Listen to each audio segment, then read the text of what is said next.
حدیث نمبر 5289۔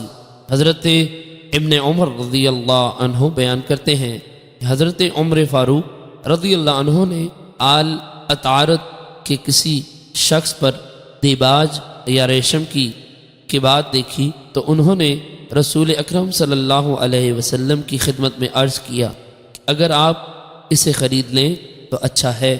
آپ نے فرمایا اسے وہ شخص پہنتا ہے جس کا آخرت میں کوئی حصہ نہیں ہوتا۔ اس کے بعد رسول اکرم صلی اللہ علیہ وسلم کے پاس ایک ریشمی حلہ بطور تحفہ آیا تو انہوں نے میری طرف بھیج دیا۔ فرماتے ہیں میں نے عرض کیا آپ نے یہ میری طرف بھیجا ہے، حالانکہ اس کے بارے میں آپ سے سن چکا ہوں جو آپ نے فرمایا تھا۔ نبی اکرم صلی اللہ علیہ وسلم نے فرمایا میں نے یہ تمہارے پاس اس لیے بھیجا ہے کہ تم اس سے نفع اٹھاؤ۔ حدیث نمبر 5290۔ حضرت ابن عمر رضی اللہ عنہ بیان کرتے ہیں کہ حضرت عمر فاروق رضی اللہ عنہ نے آل اطارت کے ایک شخص کے پاس ایک حلہ دیکھا۔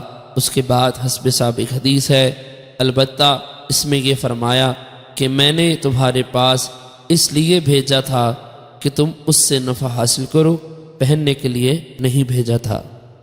حدیث نمبر 5291۔ حضرت یحییٰ بن ابی اسحاق فرماتے ہیں حضرت سالم بن عبداللہ رضی اللہ عنہ نے مجھ سے استبرق کے بارے میں پوچھا تو میں نے کہا موٹا اور سخت ریشم استبرق ہے۔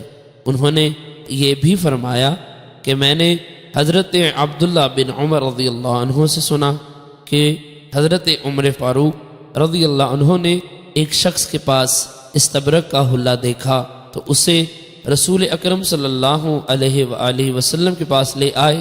اس کے بعد حسب سابق ہے، البتہ اس میں یہ فرمایا کہ رسول اکرم صلی اللہ علیہ وسلم نے فرمایا میں نے یہ حلہ تمہارے پاس بھیجا تھا کہ تم اس کے ذریعے مال حاصل کرو۔